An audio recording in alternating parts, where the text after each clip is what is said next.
You guys ready for your next act? Yeah! All right, please welcome Chris Lanson.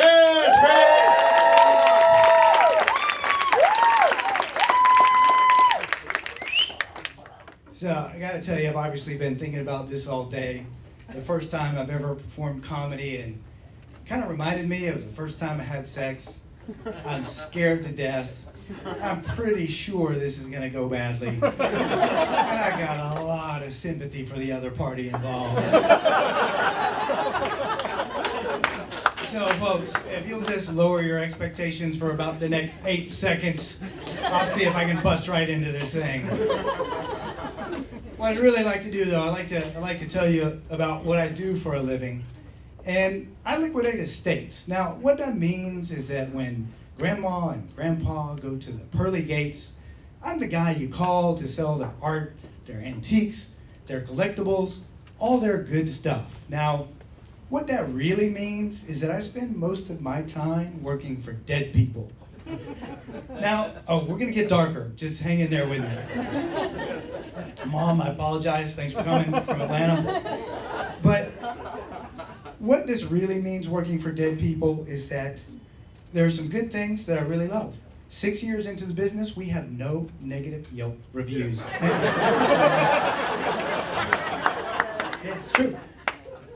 But there are some challenges, and it's the challenges that have been getting me down, because I've been doing this too long. My profession is really supposed to be about helping people, nice people like you when your parents kick the bucket.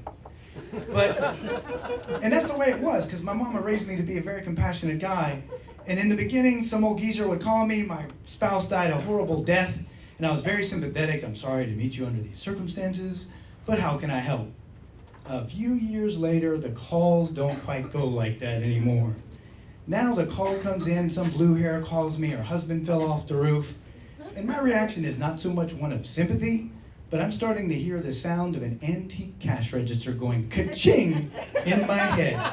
In that guy's case, it's probably because of all the tools that hit the ground when he did. But my road to darkness kept getting worse, and I knew I was in trouble not long after that. I'm driving down the road, and I see a funeral procession coming from the opposite direction. My first reaction was to debate whether I wanted to make a U-turn. And then I looked at the cars in the procession and I saw a crappy Mazda Protege like I used to drive, and I thought, that one's not worth my time. And then I realized, hey, I only live a half a mile from a funeral home. I'll go hang out in the parking lot and wait for a better one. And, oh my God, I gotta go home and call my mom. I just invented a new sport, funeral surfing. This is not going well. I'm starting to become ashamed of myself as a human being. I try to be a good guy, I really do. I know you believe me. My friends started to wonder about me because they would tell me some terrible story. And a friend of mine came to me and she said, my mother died. I said, that's terrible. I went to the wake, I set the food down on the table, and I pretended like I dropped some grapes so I could get down and look up under the table, and it was a mid-century modern dining table made of Scandinavian ka-ching!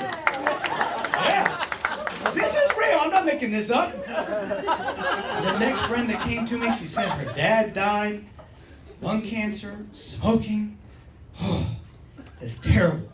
So I go to the funeral. And I'm asking every member of the family I could find if they had a light. Now, I don't even smoke, because I'm looking for a 1920s Alfred Dunhill Sterling and enamel cigarette lighter with matching case, because those things are worth money. The last one we sold for $2,000 a lung. Ka-ching, ka-ching! I know, I'm a horrible human being, but I just gotta unburden myself. I'm up here seeking forgiveness. That's why I turned to comedy. So that wasn't even the lowest moment in my career with this. I've been doing this too long. It's probably time to get out.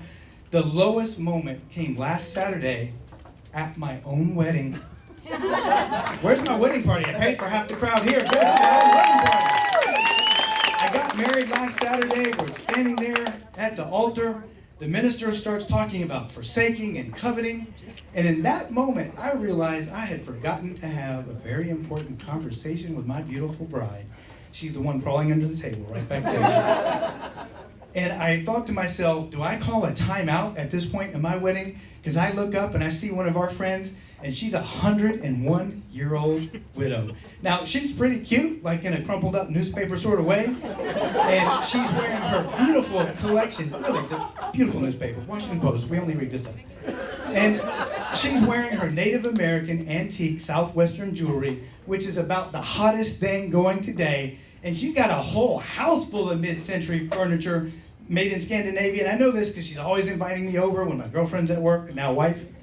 And so I'm looking at her and I'm thinking, do I turn to my bride in this moment and ask her, hey babe, if you want me to boldly go where no man has been in half a century, I will sex her up, because if I do it right, she'll probably let us start selling her stuff and the commission will pay for our honeymoon. And if I really do her up right, if I give her everything I've learned in the last 30 years, and I get her eyes rolling back in her head and she screams my name, Herbert Hoover, then she'll probably just give us the stuff and we can buy a new house. Ka-ching, ka-ching, ka-ching. I'm Chris Lancette and I'm no longer a comedy virgin.